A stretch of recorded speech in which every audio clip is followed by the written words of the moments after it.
Bonjour, alors la vidéo du jour, c'est depuis que je médite, je me sens davantage mal dans ma vie. Est-ce que c'est normal? Est-ce que j'ai bien fait de commencer à méditer? Donc je trouve que c'est une question assez intéressante parce que c'est vrai que quand on vient faire de la méditation de pleine conscience, ou de bienveillance, de compassion, peu importe, l'idée c'est quand même pas d'aller plus mal, c'est au contraire qu'on cherche un mieux-être dans sa vie, d'autant plus que les études montrent que on gagne en général en qualité de bien-être, en mieux-être. Donc on peut être comme ça un peu perturbé par ce constat que tiens, depuis que je médite en fait, je vais plus mal. Alors la question c'est pourquoi? Il peut y avoir plusieurs raisons. La première c'est qu'on avait une contre-indication à la pratique de la méditation de pleine conscience et que l'on a pratiqué quand même.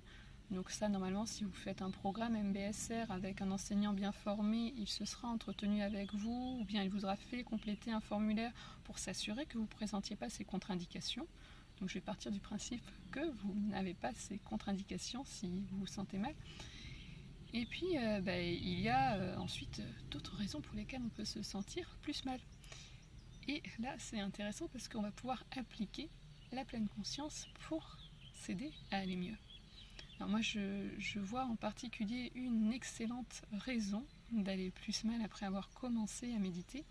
C'est simplement qu'on est dans un quotidien qui ne nous satisfait pas. Une deuxième raison, c'est que on n'utilise pas la pleine conscience pour tous les aspects et du coup, on se retrouve coincé. Alors je vais développer un petit peu ces deux aspects. Alors, première raison, on découvre que notre quotidien ne nous convient pas. En fait, avant d'avoir commencé la méditation, on se disait tiens, je suis stressée, je ne vais pas bien, etc. Donc je vais apprendre à méditer, et puis comme ça, je vais aller mieux, etc. Sauf que la méditation a cet effet de nous ouvrir. Et là, on peut constater que notre quotidien n'est pas du tout tel qu'on se l'imaginait. Et du coup, vont ressurgir plein de choses assez désagréables de constater que, je croyais, ou en tout cas je me cachais les yeux sur ma vie familiale. C'était bien alors qu'en fait c'est juste dans un état catastrophique et ça ne correspond pas à ce que j'ai envie de vivre. Tiens, au niveau professionnel, c'est pareil, j'en suis là actuellement, le métier que je fais n'a pas de sens, ça ne va pas du tout avec mes collègues et tous les matins quand je pars j'ai une boule au ventre. Et donc on se retrouve comme ça en fait dans une situation où finalement j'ai un peu l'impression que c'est pire maintenant qu'avant. Alors en fait ce n'est pas pire. C'est juste que là, vous venez de prendre conscience de là où vous étiez, que vous venez d'ouvrir les yeux. Et c'est vrai que ça peut faire mal. Donc c'est une période transitoire, et maintenant va venir une deuxième période où il va s'agir de pouvoir passer à l'action pour réorienter votre vie. Et ça, vous pouvez le faire en étant en conscience avec vous sur à quel moment vous sentez que dans votre corps, ça fait oui, quand vous prenez telle ou telle décision, et à quel moment vous sentez que c'est pas bon.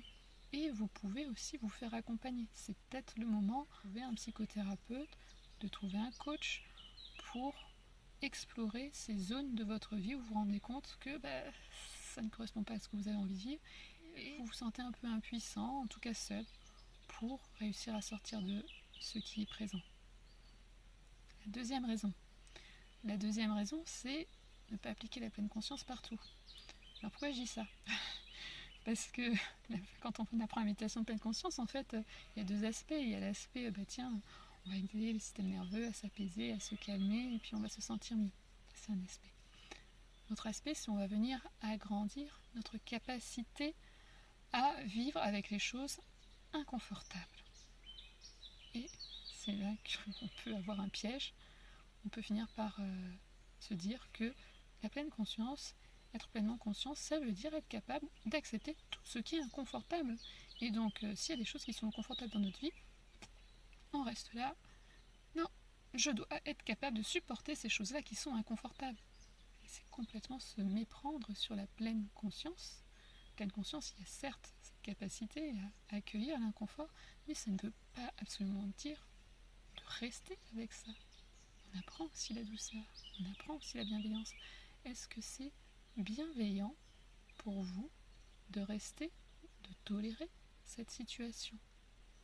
Est-ce qu'il ne faudrait pas l'aménager un petit peu, apporter des modifications? Alors ça peut être en particulier vrai pour les personnes qui ont une certaine tendance au perfectionnisme.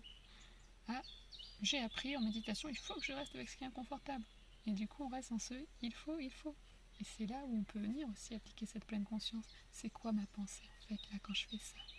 Ah oui, tiens, je suis en train de me dire il faut, je dois. Ou éventuellement, peut-être qu'on a d'autres formes de pensée. Et on va pouvoir aussi les observer, des pensées de type impuissance.